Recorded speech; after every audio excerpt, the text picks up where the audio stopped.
Turkey's coastguard rescued around 120 migrants trying to reach a Greek island on 3 dinghies early on Friday after they said their passage was blocked by Greek coastguard vessels. Drifting in the darkness in the Aegean Sea and packed into one of the dinghies stranded without a functioning motor, migrants shouted as coastguard vessels approached them off the coast of western Turkey's Izmir province. The migrants, including people from Syria, Afghanistan, Iran and various African countries, held up small children to be rescued first by the crew of the coastguard vessel. Last week, Ankara said it would no longer stop hundreds of thousands of asylum seekers on its territory from trying to reach Europe, after an airstrike on Idlib in Syria killed 34 Turkish soldiers.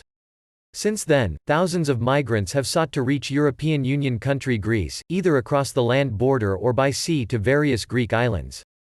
Several migrants on 2 of the rescued dinghies said their boats' motors were disconnected by Greek coastguard vessels to prevent them reaching the island of Lesbos, a popular destination for migrants some 25 kilometers (16 miles) from Turkey's coastal town of Dikili. The Greek coastguard, pulled us toward the Turkish part of the sea and left us there, said Ahmed, from the Deir al-Zor region of northeast Syria. We waited for 3 hours. There was no one around, then we called the Turkish coastguard and they came and got us, he told Reuters journalists accompanying the Turkish coastguard mission.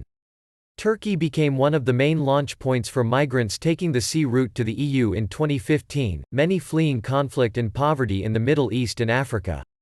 The movement was curtailed by a 2016 accord between Ankara and the EU, which Turkey says Europe has not honored.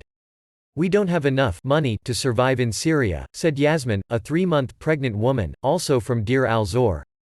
We left Syria and spent some time in Turkey in order to go to Europe. One of those rescued by the Coast Guard said he was undaunted by his failed effort to reach EU territory. I will try. I will try again, said Afghan migrant Hussein Hassanzade.